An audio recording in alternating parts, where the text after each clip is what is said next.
Hello everyone, this is Sarah with the York County Library and welcome.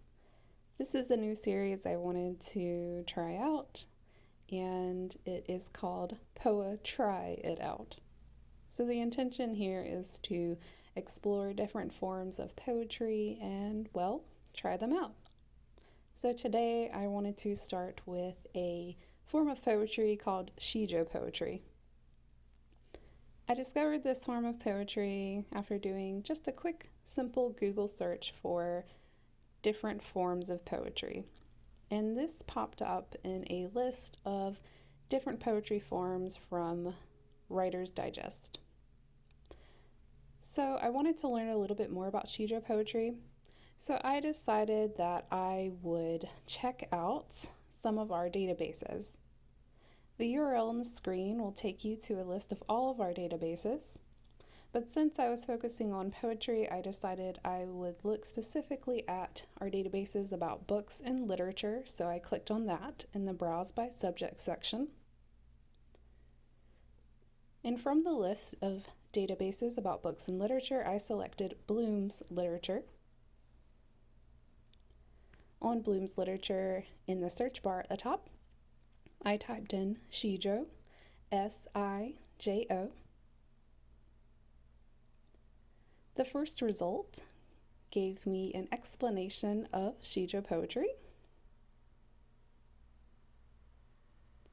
So you don't have to pause the screen to read this. You can always check it out yourself. All you need is the York County Library card. Information on getting that is in the description. But the one thing I really liked about this article were the tags on the right-hand side. So if I'm interested in any of those topics, I could click on it and it would take me to more articles. But this gave me a rundown of the structure of a Sijo poem, gave me an example, and some further reading. So let's get into my notes from this article. So Sijo poetry consists of 3 lines, and each of these lines have 4 phrases or groups of syllables. Now, in the end, when I did my own Sijo poem, I didn't really stick to 4 phrases within one line, but I did stick to the total syllable counts, which is for the first 2 lines is going to be between 14 and 15 syllables, and you can see the breakdown of syllables per phrase for the first 2 lines. And then for the 3rd line, you have 15 syllables. And therefore, the whole poem will consist of between 43 and 45 syllables. So when I was reading about the Sijo poem, not only did I learn about the structure, but also about how it is generally constructed with the topic or the theme. So in the first line, what we do is we introduce our topic or theme. And in the second line, we continue to develop it, or we can start to counter it or present opposites with a turn. So let's say in the first line, we're talking about spring and how beautiful everything is when it's blossoming. And then in the second line, we talk about things blossoming and then maybe getting too heavy with things and falling down. And then with Sijo poetry, the 3rd line provides a judgment, a resolution, a paradox, or completely introduces the contrasting theme. So this is kind of like a twist at the end of the poem. You start one way and then you totally turn and go in an opposite direction. So I liked this idea, and the 2 things I thought of when I think of twist are scary stories or mysteries and also jokes. Now that we know the basic structure and content of a Sijo poem, I do want you to remember that you don't necessarily have to follow the rules strictly. There's something called poetic license. It's good to know the rules and the structure of something because then you can break the rules as you go. And it might be a meaningful break of the rules. So if you have a line in your Sijo poem that you really, really like and it's too many syllables, don't fret. Keep it in. See how it goes as you continue to develop the poem. So here are some example poems of Sijo poetry. The first one is called As I Look Upon Myself. by Cho Oh-hyun.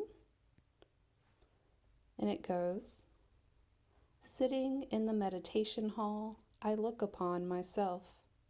A single bug crawling by stretches its body, contracts it.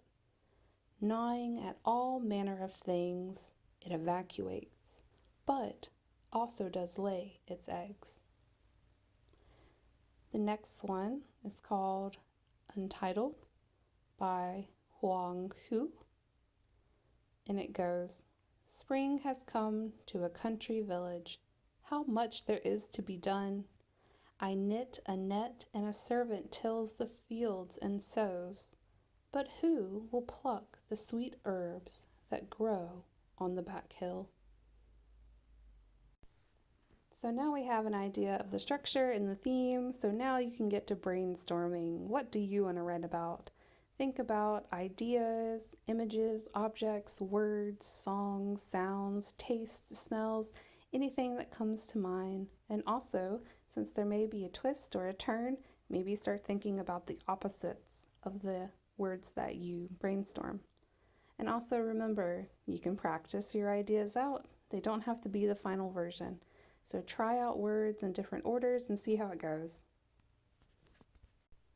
So I decided to take a humorous route with my poem, and it is called Puppy Love. There she is, the best puppy, Peanut, my lovely cuddle bug. But what is this present she has left for me on the kitchen floor? It does not smell of roses. Quickly cleaned up, then more cuddles. So I decided to be a little funny with mine. I start out talking about my dog Peanut, who I really, really love and want to cuddle with. But then she's left something on my kitchen floor that does not smell of roses. But then I quickly clean it up and cuddle her even more. So I hope you found that humorous, and I hope you find the Sijo poem structure intriguing and interesting and give it a try. And with that, that's the first installment of Poe-Try It Out. Let us know if you enjoyed the Sijo poem structure. Maybe share your poem down below. If you're interested in the handout with the notes that I took, there will be a link in the description where you can download a copy of it for yourself.